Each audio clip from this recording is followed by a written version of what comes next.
Só queria começar comentando aqui que eu acho curioso, né? A gente ter aí Timothée Chalamet fazendo esse filme de canibalismo e o parceiro lá daquele outro filme dele que fez muito sucesso, né? O Armie Hammer, do Me Chame Pelo Seu Nome, ter sido acusado aí recentemente de canibalismo e outras práticas BDSM de forma não consensual, né? Acho que é um pingo de ironia aí, mas tem nada a ver com o filme. Bora lá.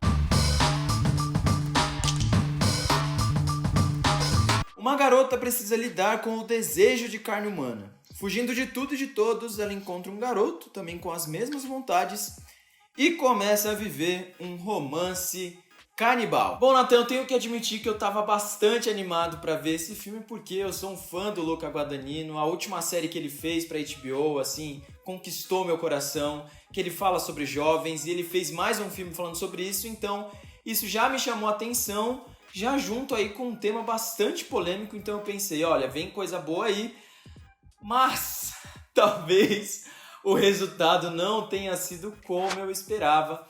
E eu quero já começar aí puxando de você, perguntando aí pra você se você também teve a mesma sensação que eu, o que você achou do filme. Pois é, eu pelo contrário eu não sou o maior fã de Luca Guadagnino, não assisti a sua série, estou devendo essa ainda, mas não sou muito fã de Suspiria, acho Me Chame Pelo Seu Nome um filme simpático, e tava aqui nesse filme, enfim, pelo hype, pra ver qual é que ia ser, mas gostando muito do tema. Acho que essa coisa de discutir aí sexualidade, descoberta, aceitação, por meio aí de práticas desviantes, acho sempre um tema bastante bacana. Bom, e aí já puxando um pouco desses temas pra gente destrinchar, né, o Até os Ossos vai ser esse filme que vai unir desejo, terror, canibalismo, como metáfora aí dessa perseguição, desse preconceito contra pessoas LGBT, né? Você vê que o tempo inteiro nessa dupla principal é tratada como fora da lei, então o tempo inteiro fugindo, escondido de certas coisas. São personagens que têm desejos que são intrínsecos, naturais a eles, né? Que a sociedade reprime, e o processo deles ali no filme vai ser aceitar, pacificar isso tudo. Também vai ser um filme que vai usar esses prazeres, essas vontades desviantes aí como forma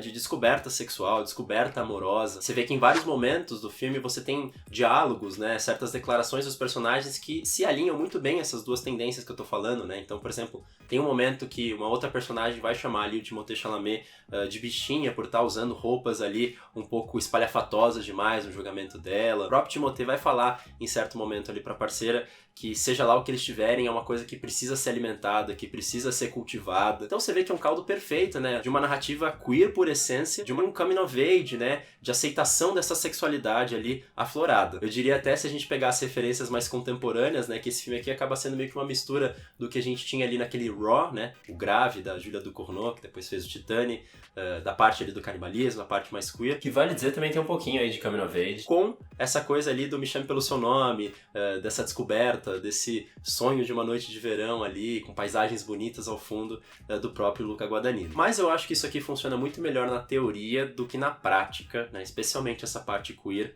e a gente vai aqui aos poucos pra ir destrinchando pra vocês. Então, uma coisa que eu acho muito engraçada, assim, né, quase que irônica, né, porque eu sou o integrante aqui LGBT da dupla e eu não vi tanto essa questão queer, né, no filme que você diz. Eu entendo, eu acho que faz total sentido a narrativa que você traz, mas eu fiquei tão focado em outras questões, em outras comparações que eu fui fazendo ao longo do filme, que essa questão queer não me veio tanto à cabeça, exceto, obviamente, por algumas cenas do filme ali que são um pouco mais óbvias, né? Que tem essa interação entre o Timothée com outro cara. E eu vi o filme muito mais como uma forma diferente, uma forma nova de contar histórias sobre vampiros.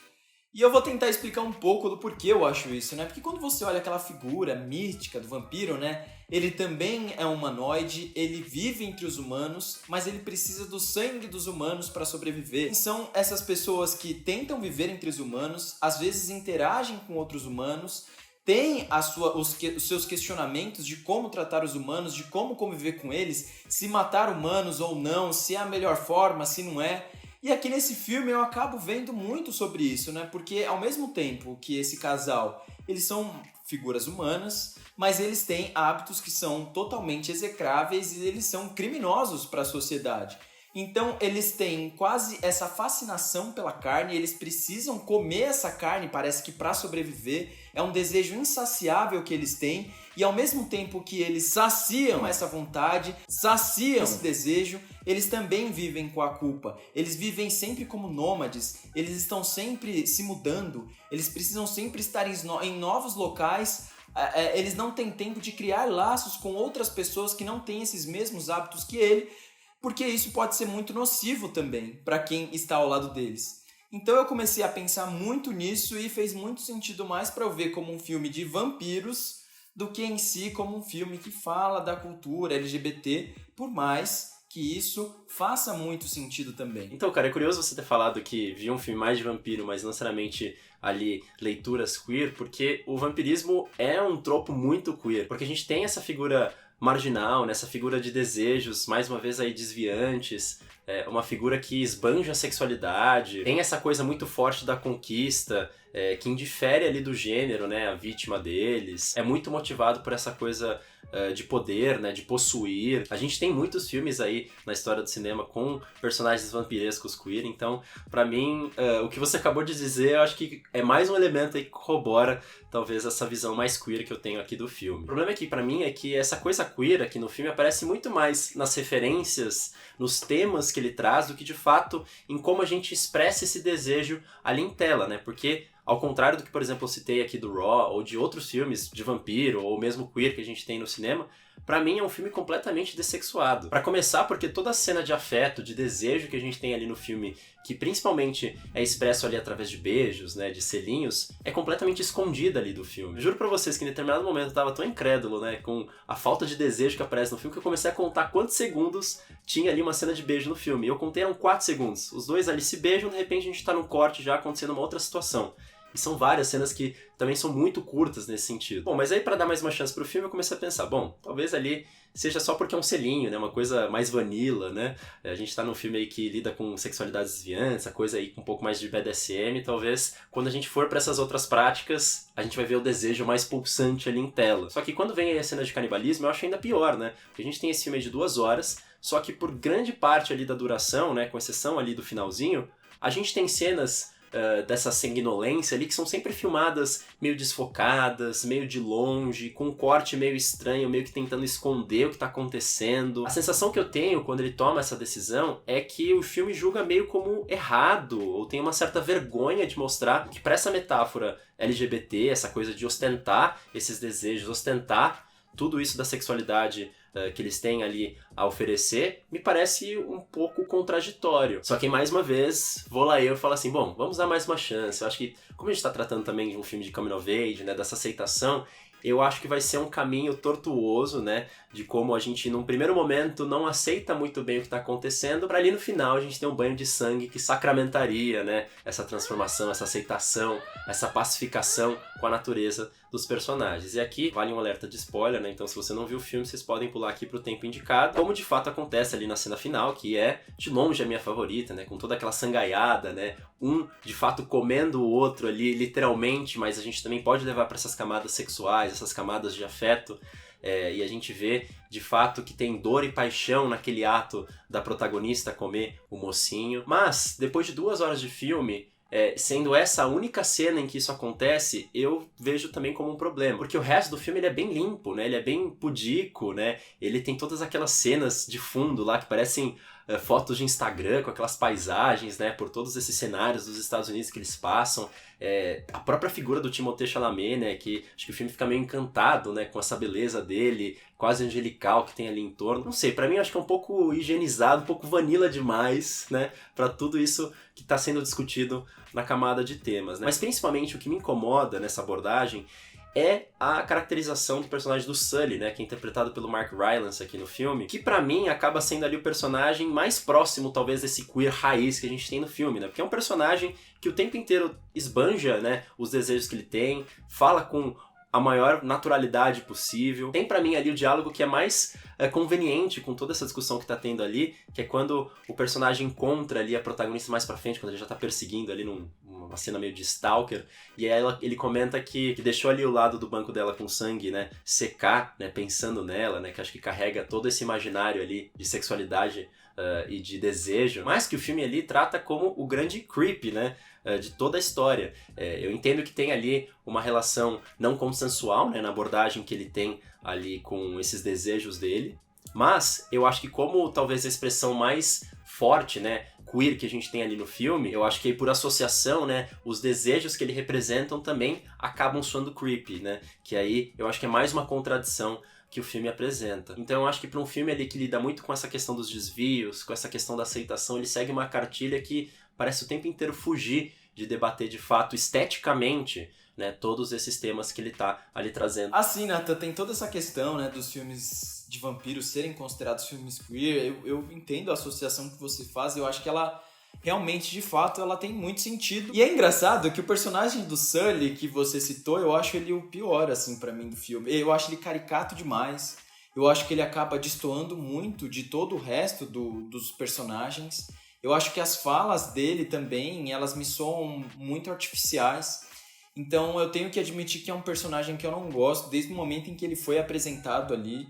E eu acho que ele ficou ali um pouco perdido no meio de todo o tom que o diretor tenta trazer ali para contar a história da garota, ali a história do casal. É um filme bastante arrastado, eu acho que ele tem uma barriga ali, né? Quando ela começa a ter todo aqueles questionamentos com relação ao que ela, se o que ela faz está certo ou está errado.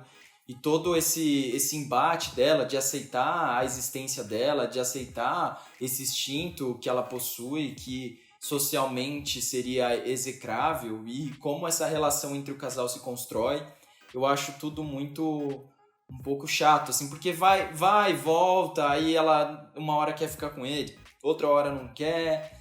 Eu acho a cena final do filme, né, como você mesmo citou, eu acho ela muito boa, assim, eu acho ela muito bonita, né, e ao mesmo tempo muito forte. E o começo do filme eu acho muito bom também, porque se você vai assistir esse filme e não sabe do que se trata, o começo ele é meio chocante, porque, como o Nathan mesmo citou, é um filme coming of age, assim, você vê que tá contando a história de adolescentes, de uma garota meio tímida que chega numa escola nova e tá tentando ali interagir com outros adolescentes, e aí quando a gente menos espera, ela come o dedo de uma outra garota e você fica, o que tá acontecendo aqui? O Nathan mesmo citou, eu acho que ele nem vai para um lado, nem vai para o outro, né? Ele não vai nem muito para um lado muito gráfico, mas ao mesmo tempo essas subjetividades que ele traz, né, de muitas vezes não mostrar como os atos de canibalismo acontecem, eu acho que deixa um filme um pouco murcho.